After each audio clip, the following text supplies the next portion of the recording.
chances are good that one or more of your leaders is costing you a ton of money and you might not even know it. In fact, we can isolate the problem to a single characteristic and describe it with one word. The problem was recently reaffirmed by a study by McKinsey. You've probably heard of the Great Recession. You might even know that the last 2 months of 2021 were record-setting for the number of voluntary quits. But what McKinsey did is they did interviews with 600 people who quit their jobs without having a new job to go to. These are the people who didn't even know what they were going to do next. They just knew they were leaving. And they asked for the reasons why.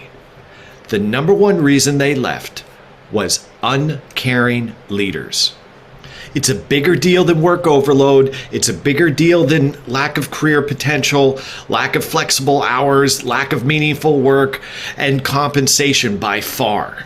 This is not new news. We know that people don't quit jobs, they quit bosses, but it's much more expensive today because with the labor market the way it is, it's so much easier for workers who are not enjoying their boss to find a new job.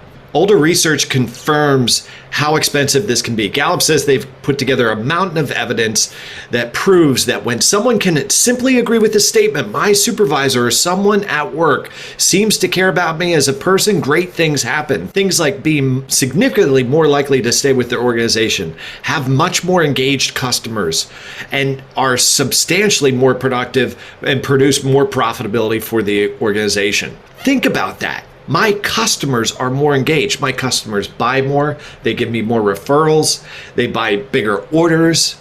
They have fewer complaints. So top tips. First of all, your employees are already aware of the managers that don't care about them as people. So all you have to do is ask them to find out where the problem spots are. Take a firm stand that uncaring leaders is not okay in this organization and lead by example. Here's a great quote from authors Steve Grunert and Todd Whitaker.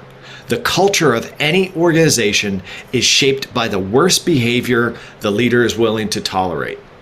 Get coaching and resources for your leaders. Help them be better humans. Remember, being a better leader means being a better person. If they choose not to improve, you can't afford to keep them and let them wreck the business that you've worked so hard to build. Let's finish on a positive note. Drop in the comments what caring leaders look like. We hope this has helped you be a better and more purposeful leader.